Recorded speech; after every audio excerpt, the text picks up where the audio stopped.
오늘 같이 은혜 받으실 말씀 보겠습니다. 룻기 2장 14절에서 23절까지의 말씀입니다. 오늘 같이 은혜 받으실 말씀은 룻기 2장 14절에서 23절까지의 말씀입니다. 제가 가지고 있는 구약 성경 404면, 405면에 기록되어져 있습니다. 구약 성경 404면, 405면에 기록되어져 있는 룻기 2장 14절부터 23절까지의 말씀입니다. 우리 다 찾으신 줄 믿고 제가 먼저 한 절, 여러분이 한 절 이렇게 교독하며 읽겠습니다. 제가 먼저 읽겠습니다. 식사할 때 보아스가 룻에게 이르되 이리로 와서 떡을 먹으며 내 떡 조각을 초에 찍으라 하므로 룻이 곡식 빼는 자 곁에 앉으니 그가 볶은 곡식을 주매 룻이 배불리 먹고 남았더라. 룻이 이삭을 주우러 일어날 때에 보아스가 자기 소년들에게 명령하여 이르되 그에게 곡식단 사이에서 줍게 하고 책망하지 말며 또 그를 위하여 곡식 다발에서 조금씩 뽑아 버려서 그에게 줍게 하고 꾸짖지 말라 하니라. 룻이 밭에서 저녁까지 줍고 그 주운 것을 떠니 보리가 한 에바쯤 되는지라. 그것을 가지고 성읍에 들어가서 시어머니에게 그 주운 것을 보이고 그가 배불리 먹고 남긴 것을 내어 시어머니에게 드리매 시어머니가 그에게 이르되 오늘 어디서 주었느냐 어디서 일을 하였느냐 너를 돌본 자에게 복이 있기를 원하노라 하니 룻이 누구에게서 일했는지를 시어머니에게 알게 하여 이르되 오늘 일하게 한 사람의 이름은 보아스니이다 하는지라. 나오미가 자기 며느리에게 이르되 그가 여호와로부터 복받기를 원하노라. 그가 살아있는 자와 죽은 자에게 은혜 베풀기를 그치지 아니하도다 하고 나오미가 또 그에게 이르되 그 사람은 우리와 가까우니 우리 기업을 물을 자 중에 하나이니라 하니라. 모압 여인 룻이 이르되 그가 내게 또 이르기를 내 추수를 다 마치기까지 너는 내 소년들에게 가까이 있으라 하더이다 하니 나오미가 며느리 룻에게 이르되 내 딸아 너는 그의 소년들과 함께 나아가고 다른 밭에서 사람을 만나지 아니하는 것이 좋으니라 하는지라. 이에 룻이 보아스의 소녀들에게 가까이 있어서 보리 추수와 밀 추수를 마치기까지 이삭을 주우며 그의 시어머니와 함께 거주하니라. 아멘. 아멘. 오늘의 말씀의 제목은 회복의 과정이라는 제목으로 말씀의 은혜를 같이 나누도록 하겠습니다. 룻기를 계속 살펴보고 있습니다. 룻기를 통해서 하나님께서 말씀하시는 메시지가 여러 가지가 있습니다. 여러 가지가 있지만 오늘은 이 회복이라고 하는 이 메시지에 포커스를 맞춰서 하나님이 우리에게 주시는 그 말씀이 무엇인지 같이 살펴보는 시간을 갖겠습니다. 룻기 1장에서 나오미와 룻은 아주 힘든 상황 가운데 있었습니다. 남편들이 다 죽고 자녀는 없고 가져간 재산은 다 탕진한 그런 상태입니다. 그 상태로 다시 고향으로 돌아갔습니다. 나오미 입장에서는 모든 것을 다 잃고 고향으로 돌아간 것입니다. 그런데 그의 며느리 룻과 함께 하고 있었습니다. 룻의 입장에서는 아무것도 없는 집에 남편도 없는 시댁에 시어머니를 따라서 낯선 땅으로 들어오게 된 그런 상황입니다. 그리고 룻기 2장이 시작이 됩니다. 룻기 2장부터 이 룻과 나오미를 회복시키시는 하나님을 보게 됩니다. 룻기 2장 1절에 보아스라고 하는 사람을 등장을 시킵니다. 그리고 우연히 그 사람을 만나게 하시고 그리고 마침 그 사람을 만나는 은혜를 베풀어 주십니다. 룻은 보아스의 밭에서 이삭을 줍습니다. 보아스는 룻이 아무것도 하지 않았는데 룻에게 은혜를 베풀어 줍니다. 밥도 같이 먹고 다른 데로 가지 말라라고 그렇게 이야기를 합니다. 자기의 소년들이 떠온 물을 마시라고 말합니다. 그 소년들에게 추수할 때 그 곡식단에서 곡식을 빼어서 그 여자가 룻이 주술 수 있도록 하라라고 그렇게 이야기를 합니다. 그리고 추수한 보리가 한 에바가 되었다라고 그렇게 말합니다. 왜 그런 날이 있지 않습니까? 내가 뭘 하지도 않아도 뭔가 일이 뭔가 막 되어지는 그런 날이 있습니다. 기대하지도 않았던 사람을 만나게 되고 그 사람으로부터 호의를 받게 되고 그리고 그것이 하나님의 계획이었음을 알게 되는 왜 그런 날이 우리의 삶에도 있지 않습니까? 룻과 나오미가 그런 날을 만나게 된 것입니다. 그런 사람을 만나게 되었습니다. 이삭을 줍는데 한 에바를 줍는 것은 불가능하다라고 말을 합니다. 한 에바는 한 22리터쯤 된다라고 합니다. 하루에 열심히 이삭을 정말 열심히 주시면 0.5리터를 주실 수 있다라고 합니다. 그런데 룻은 몇 주치 이삭을 하루에 가지고 왔습니다. 룻기 1장에서는 먹을 것이 없어서 걱정을 해야 하는 그런 상황이었습니다. 룻과 나오미는 1장에서는 아주 비참했습니다. 그런데 룻기 2장이 되자 먹을 것이 걱정이 없는 그런 삶을 살아가는 상태가 됩니다. 그리고 당분간은 보아스의 호의를 받으면서 살아갈 수 있는 그런 상황이 되게 되었습니다. 그런데 룻기는 2장에서 끝이 나는 것이 아닙니다. 룻기는 4장까지 있습니다. 3장과 4장 갈수록 하나님이 주시는 그 은혜를, 그 회복의 은혜를 더하시는 하나님을 볼 수가 있습니다. 그런데 어떤 사람은 룻기 1장에만 머물러 있는 사람이 있습니다. 힘들고 어렵습니다. 그냥 그렇게 살아갑니다. 힘들고 어려운데 그냥 그 자리에 머물러서 그 힘들고 어려운 일을 계속 당하면서 살아가는 사람이 있습니다. 그 상황을 비관합니다. 상황을 원망합니다. 부모님을 원망하고 주변 상황을 원망하고 자기 자신을 원망합니다. 그러면서 그 자리에 머물러 있습니다. 어떤 사람은 룻기 2장에 머물러 있는 사람도 있습니다. 뭔가 열심히 일을 합니다. 뭔가 정말 열심히 해서 그 어려운 상황을 모면했습니다. 더 이상 먹고 살 걱정을 하지 않아도 되는 상황이 되었습니다. 이렇게 된 것이 하나님의 은혜라고 그렇게 고백도 합니다. 그런데 그 자리에 머물러 있습니다. 더 이상 바라지도 않고 원하지도 않습니다. 그냥 딱 그 자리까지입니다. 그리고 3장과 4장으로 가는 사람이 있습니다. 하나님께서 원래 우리에게 주셨던 것을 회복하는 그런 사람입니다. 보아스를 통해서 룻은 자녀를 얻습니다. 그리고 엘리멜렉에게 주었던 그 기업을 다시 찾게 됩니다. 그리고 결국엔 다윗의 조상이 되고 예수 그리스도께서 오시는 그 반열에 그 통로에 쓰임을 받게 되는 사람이 되는 것입니다. 어떤 사람들은 이렇게 되는 것이 운이다라고 이렇게 말을 합니다. 운이 좋으니까 그렇게 될 수 있다라고 그렇게 말합니다. 그리고 운이 좋아서 보아스가 룻을 좋게 보았다라고 그렇게 말을 합니다. 그런데 나는 아직 운이 없어서 보아스 같은 사람을 아직 만나지 못했다라고 생각하는 사람이 있습니다. 하완이라고 쓴 사람이 쓴 하마터면 열심히 살 뻔했네 라는 책이 있습니다. 그 책에 보면 이 운에 대해서 이야기를 하고 있습니다. 심리학 교수인 리처드 와이즈먼이 연구를 했는데 운이 좋다라고 생각하는 사람들, 자기의 인생에 운이 정말 좋다라고 생각하는 사람들을 한 그룹을 모았습니다. 그리고 자신은 정말 운이 없다라고 생각하는 사람의 그룹을 모았습니다. 그리고 모든 참가자들을 대상으로 실험을 했습니다. 그리고 그 실험을 하고 테스트를 보았습니다. 그런데 정말 의외의 결과가 나왔습니다. 운이 좋다라고 생각하는 사람과 운이 나쁘다고 하는 사람에게 별 차이가 없다라는 것을 발견을 하게 되었습니다.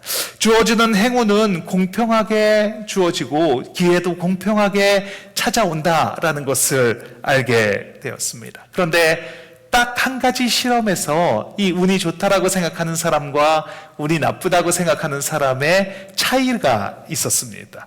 모든 참가자에게 신문을 한 부씩을 나누어 주었습니다. 동일한 신문을 나누어 줬습니다. 그리고 신문에서 사진의 개수를 세어서 나와서 얘기를 하면 그러면 돈을 주겠다라고 그렇게 이야기를 했습니다. 그런데 운이 좋다라고 생각하는 사람의 그룹들은 몇 초가 되지 않아서 그 사진의 개수를 가지고 나와서 돈을 받아가지고 갔습니다. 그런데 운이 안 좋다고 생각하는 사람들은 평균 2분 정도가 소요가 되어서 사진의 개수를 가지고 나왔습니다. 그리고 돈을 가지고 갔습니다. 그 이유를 살펴보니까 그 신문의 제일 앞장에 광고가 있는데 그 광고에 이렇게 써 있었습니다. 사진을 세지 마세요. 이 신문엔 43장의 사진이 있으니까 진행자에게 가서 말하십시오. 라고 그렇게 대문짝만한 광고가 있었습니다. 운이 좋다고 생각한 사람들은 그 광고를 보고 그 개수를 나와서 이야기를 하고 돈을 받아갔습니다. 운이 없다고 생각한 사람들은 그 광고를 보지 못했습니다. 보았다고 하더라도 믿지 못해서 끝까지 사진의 개수를 세었습니다. 그 이야기는 무엇입니까? 하나님께서는 공평하게 우리에게 기회를 주십니다. 누구에게나 다 똑같이 은혜 받을 수 있는 기회를 허락하여 주십니다. 그런데 어떤 사람은 그 기회를 보지 못합니다. 내가 살아가는 것이 너무 바빠서 그 기회를 보지 못하고 살아갑니다. 앞만 보고 달려가니까 그것을 보지 못합니다. 하나님이 뭘 주시기를 원하는지, 내가 지금 정말로 필요한 것이 무엇인지 모른 채로 그냥 앞만 보고 달려가는 것입니다. 민수기 6장 25절 26절 말씀입니다. 다시 한번 읽겠습니다. 여호와는 그의 얼굴을 내게 비추사 은혜 베푸시기를 원하며 여호와는 그 얼굴을 내게로 향하여 드사 평강 주시기를 원하노라 할지니라 하라. 하나님은 우리에게 은혜 주시기를 원하시며 평강을 주시기를 원하십니다. 그런데 그 전에 그의 얼굴을 우리에게로 향하신다라고 말씀하십니다. 그의 얼굴을 우리에게 비추어 주십니다. 그것을 바라보면 그러면 은혜를 누리는 삶을 살아가게 됩니다. 그것을 알게 되면 그럼 평강을 누리는 삶을 살아가게 됩니다. 그런데 그것을 보지 못하고 그냥 열심히만 살아갑니다.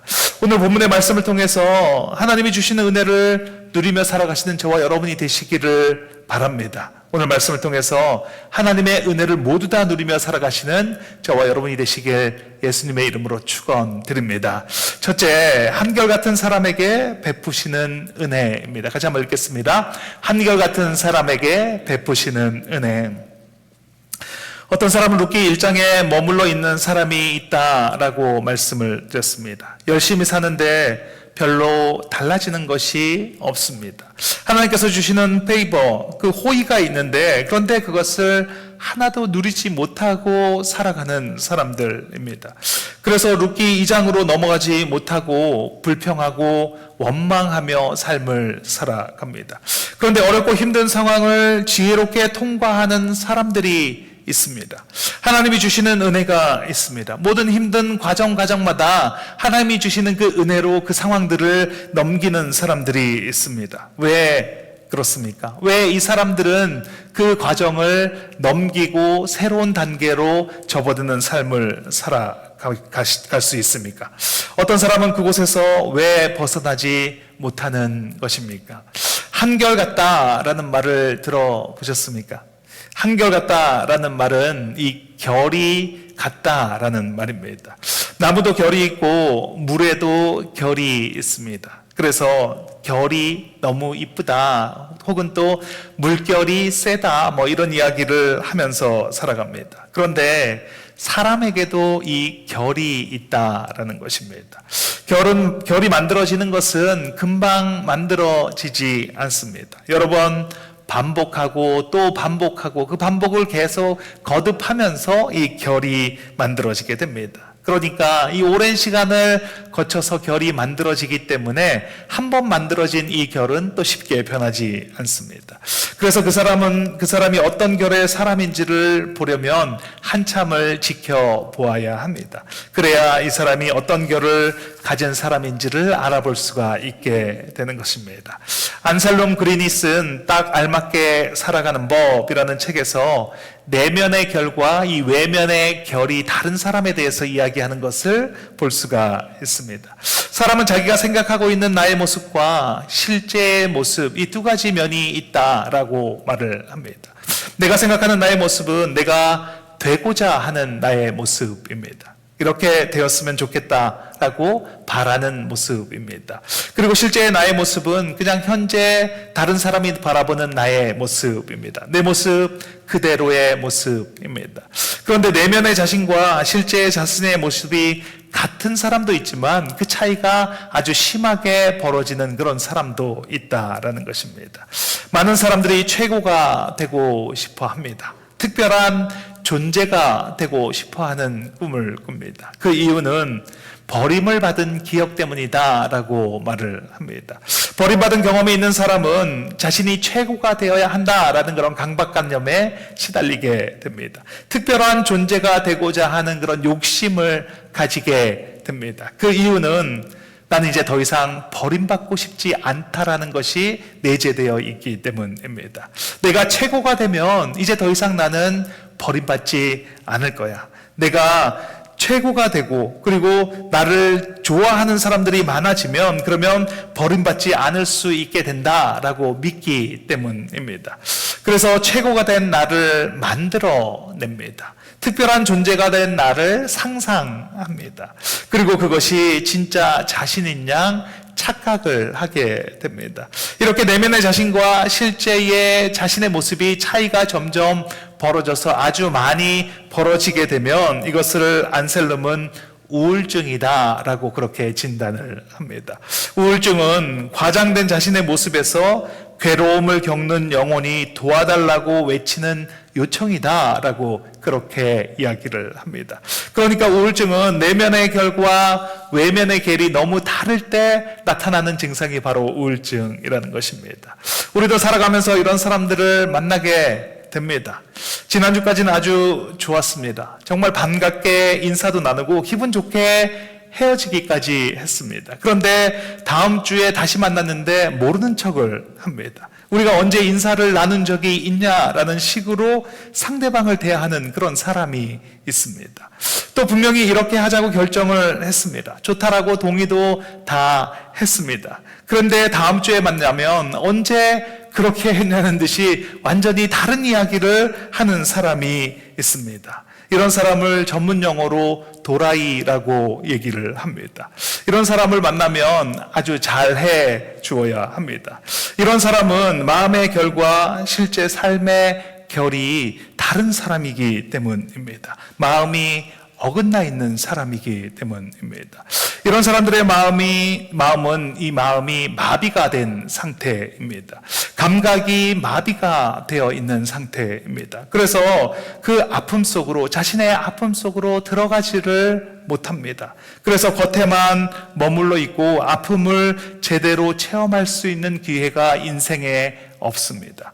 이런 사람은 자신의 모습을 받아들이셔야 합니다. 자신의 평범한 모습을 바라보며 아파하는 시간을 가져야 합니다. 그래야 영혼의 밑바닥까지 내려갈 수 있습니다. 그 밑바닥에는 자신의 내면과 외면이 만날 수 있는 고요한 공간입니다. 룻기 2장의 룻은 2장에서 룻이 은혜를 누릴 수 있었던 것은 그 마음의 결이, 생각의 결이 그 룻의 결과 같았기 때문입니다. 룻은 시어머니 나오미를 따라서 베들레헴으로 왔습니다. 나오미는 룻과 다른 며느리 오르바에게 고향으로 돌아가라 라고 그렇게 권면을 합니다. 그때 오르바는 고향으로 돌아갔습니다. 그런데 룻은 이렇게 말을 합니다. 룻기 1장 16절 말씀입니다. 같이 한번 읽겠습니다.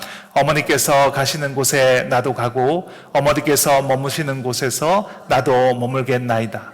어머니의 백성이 나의 백성이 되고 어머니의 하나님이 나의 하나님이 되시리니. 룻은 알고 있습니다. 농사 지을 땅도 없습니다. 뭔가 할 수 있는 일도 있는 것도 아닙니다. 그래서 어머니를 따라가도 힘든 삶을 살아갈 수밖에 없다는 것을 룻은 알고 있습니다. 그런데 어머니를 쫓아갔습니다. 룻의 마음이 어떤 마음이었겠습니까? 그 룻의 마음에는 어머니를 생각하는 마음이 있습니다. 어머니의 형편을 헤아리고 어머니와 함께 해야겠다라는 그런 마음이 있습니다. 그 마음을 히브리어로 헤세드라는 단어를 사용을 합니다. 이 헤세드는 자비, 인자, 선대, 은총으로 번역이 됩니다. 룻은 시어머니 나오미에게 이 헤세드의 사랑을 베풀어 주었습니다. 그러니까 룻은 이 헤세드의 사랑을 받는 경험을 하게 됩니다. 보아스가 룻을 만났을 때 이 헤세드의 사랑을 이야기합니다. 룻기 2장 11절 말씀입니다. 같이 읽겠습니다. 남편이 죽은 후로 내가 시어머니에게 행한 모든 것과 내 부모와 고국을 떠나 전에 알지 못하던 백성에게로 온 일이 내게 분명히 알려졌느니라. 헤세드의 사랑으로 시어머니 나오미를 따라왔습니다. 그래서 그 어머니를 돌봅니다. 밭에 나가서 이삭을 줍습니다. 그랬더니 보아스를 만나게 되고 그 보아스를 통해서 이 헤세드의 사랑을 입게 됩니다. 보아스는 룻을 선대합니다. 은총을 베풀어 줍니다. 룻에게 자비를 베풀어 줍니다. 룻을 불러서 밥을 같이 먹습니다. 자기 소년들에게 단에서 곡식을 빼어서 이 룻에게 흘려주라고 말합니다.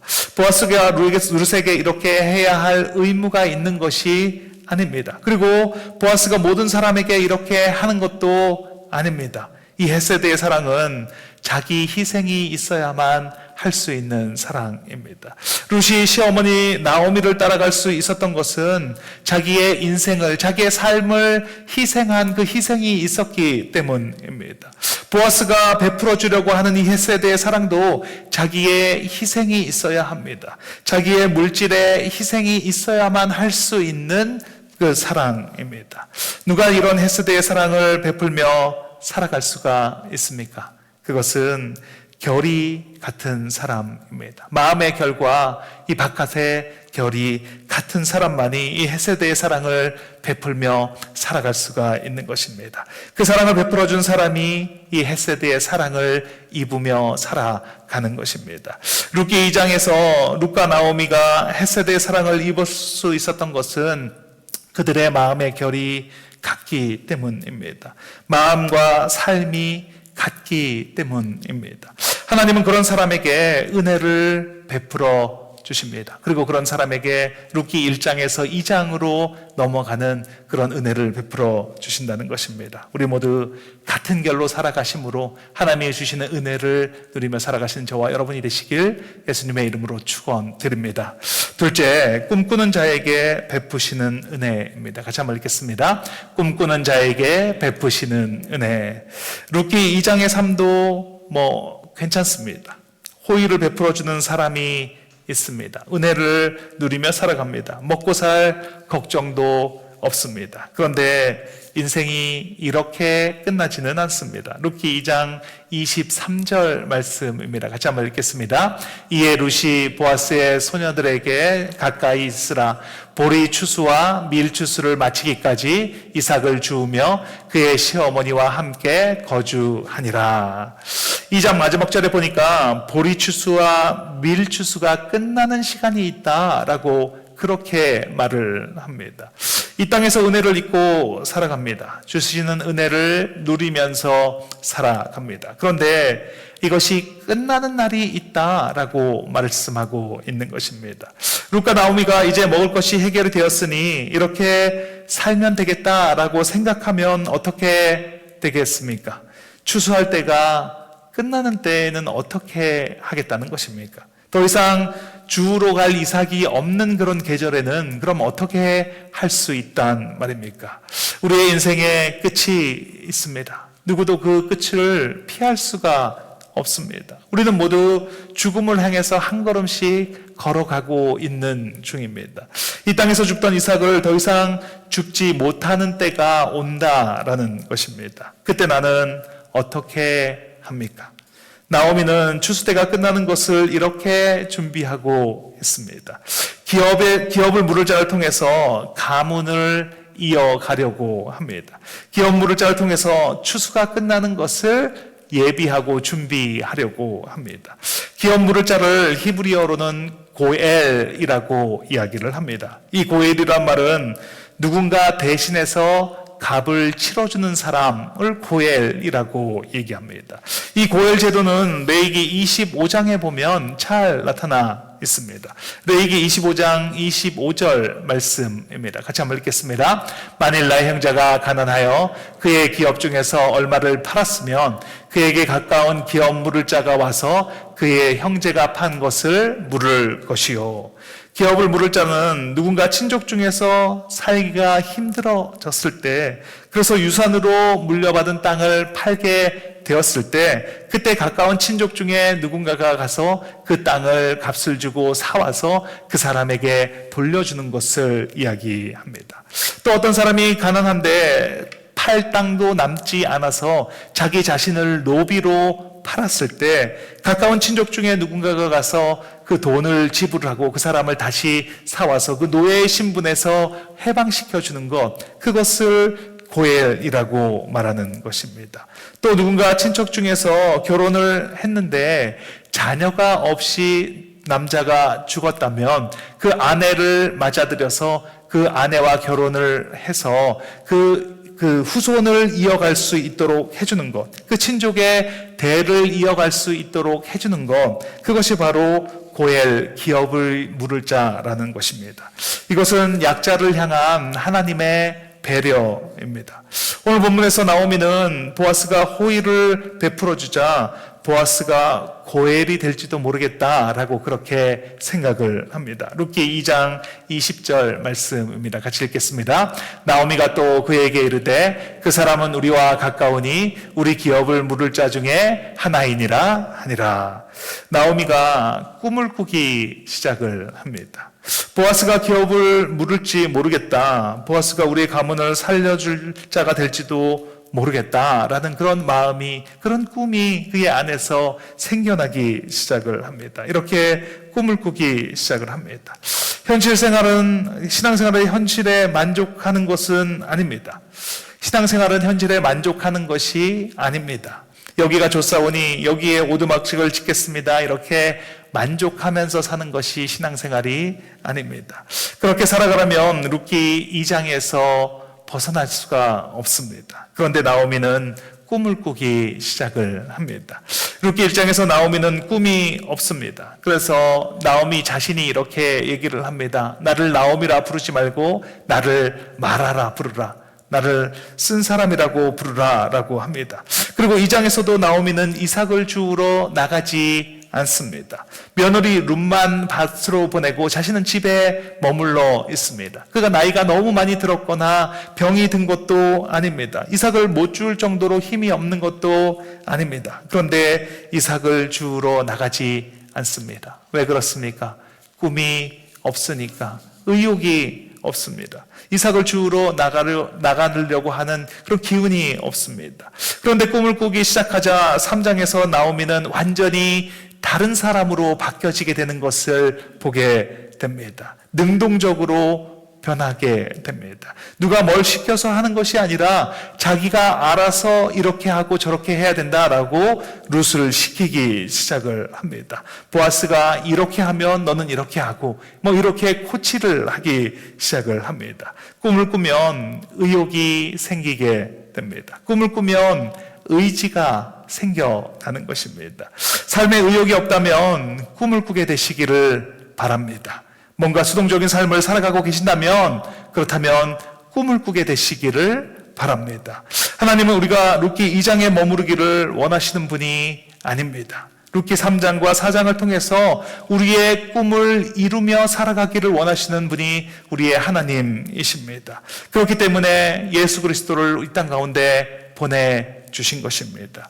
예수님은 우리의 고엘로 우리에게 찾아오셨습니다. 예수님은 우리의 기업을 물을 자로 이 땅 가운데 오신 것입니다. 우리가 범죄함으로 사단의 종이 되어 그 수하가 되어서 살아가고 있었습니다. 누군가 그 값을 지불을 해야 그 노예의 신분에서 벗어날 수밖에 없는 존재였습니다. 그런데 예수님께서 이 땅 가운데 오셔서 그 값을 다 지불해 주신 것입니다. 고린도전서 6장 20절 말씀입니다. 같이 한번 읽겠습니다.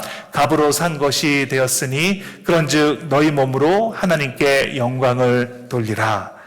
가난으로 누군가에게 팔려서 종으로 살아갈 수밖에 없는 사람을 친족 중에 한 사람이 그 값을 대신 지불해서 사가는 것이 고엘입니다. 그와 마찬가지로 우리가 어떻게 할 수 없는 상황 가운데 있을 때 예수님께서 그 고엘로 우리에게 찾아와 주셨습니다. 죄로 인해서 영원히 죽을 수밖에 없는 우리를 위해서 그 값을 지불해 주셨다는 것입니다. 십자가에 당신을 메어 주심으로, 십자가에서 피와 물과 피를 다 쏟으심으로, 십자가의 사랑으로 우리의 고엘이 되어 주셨습니다. 이 사실이 우리를 꿈꾸게 하는 근거가 되는 것입니다. 다시 능동적으로 살아갈 수 있는 힘의 근원이 여기에 있다라는 것입니다. 그것을 알고 있다면, 그것이 믿어진다면, 그렇다면 우리는 어떻게 삶을 살아가야 하겠습니까? 지금 이 상황에 만족하는 것이 아니라, 내 삶에 안주하는 것이 아니라 하나님으로부터 오는 꿈을 꾸며 살아가셔야 합니다. 그 꿈이 나에게 주어진다면 그 꿈을 이루면서 살아가는 삶을 살아가셔야 합니다. 그래야 다음 장으로 넘어갈 수 있는 찬스가 생기는 것입니다. 그래야 능동적으로 나의 의지를 가지고 내 삶을 살아가는 삶을 살아가게 됩니다. 오늘 이 말씀을 통해서 꿈을 회복하시고 한결같은 삶을 살아가시는 저와 여러분이 되시길 예수님의 이름으로 축원드립니다. 같이 기도하는 시간을 갖겠습니다. 오늘 룻기를 통해서 나에게 말씀하여 주시는 하나님 감사합니다. 그 하나님을 찬양합니다. 나의 삶이 정체되어 있다면 은혜 주시는 예수님을 바라보게 하옵소서. 한결같은 마음으로 주님을 바라보게 하시고 새로운 꿈을 꿈으로 은혜를 누리며 살아가는 내가 되게 하여 주시옵소서. 기도하면 들어주신 주님께 주님 한번 내치시고 통성으로 기도하시겠습니다. 주여